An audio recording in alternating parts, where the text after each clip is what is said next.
اعوذ باللہ من الشیطان الرجیم بسم اللہ الرحمن الرحیم. عزیز طلبہ و طلبات السلام علیکم. امید ہے کہ آپ خیر و عافیت سے ہوں گے. عزیز طلبہ و طلبات، آج جو ہم کلام پڑھنے جا رہے ہیں وہ جماعت پانچویں کا مضمون جو ہمارا آج کے وہ ہے اردو. عنوان ہے لداخ سے ایک خط. پیارے بچوں، آپ نے نام سنا ہوگا خط. سب سے پہلے ہم دیکھیں گے خط کس کو کہتے ہیں. اگر اس میں دیکھیں گے کہ انگلش میں خط کو کیا کہتے ہیں، اس کو کہتے ہیں لیٹر.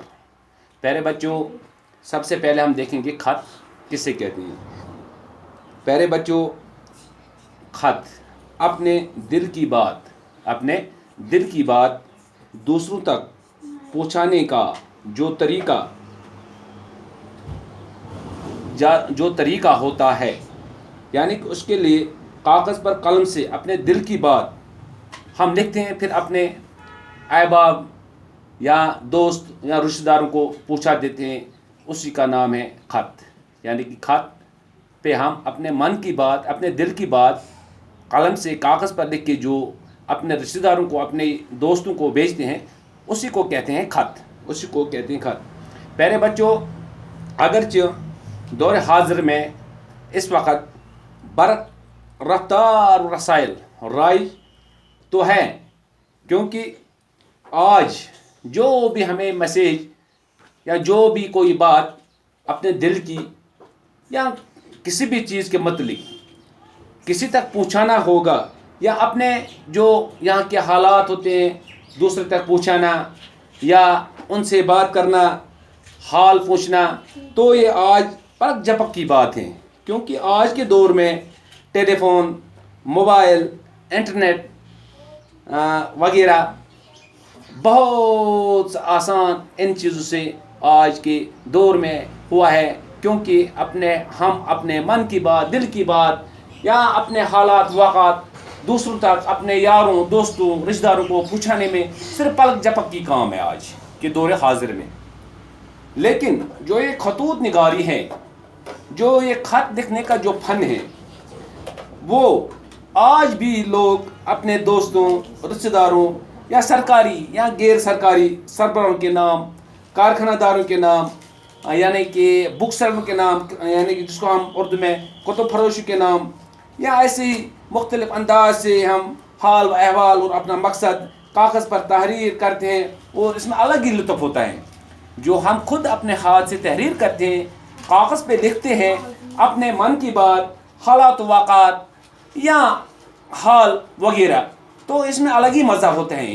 جو خطوط نگاری ہے، یہ خط لکھنے میں الگ ہی مزہ ہوتا ہے. انسان کو اپنے دل کو تسلی ہوتی ہے، اپنے من کو تسلی ہوتی ہے جب ہم کسی اپنے دوست کو، رشتہ دار کو یہ خط لکھتے ہیں. پیارے بچوں، یہ جو خط ہیں یہ 3 قسم کے ہوتے ہیں. نمبر 1، نجی خطوط. یعنی خط کا جمع ہے.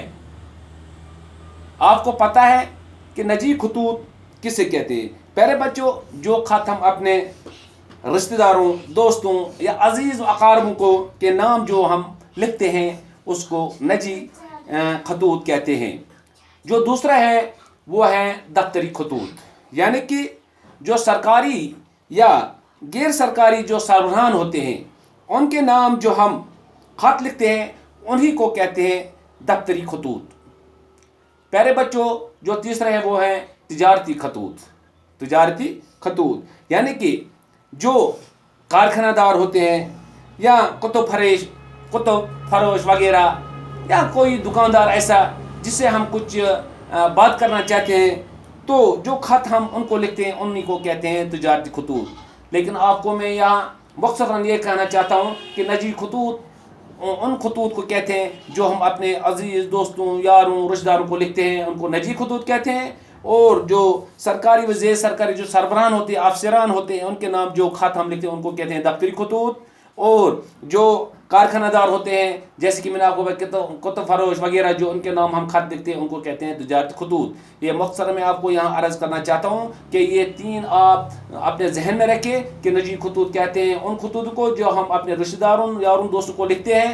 دفتری خطوط ان خطوط کو کہتے ہیں جو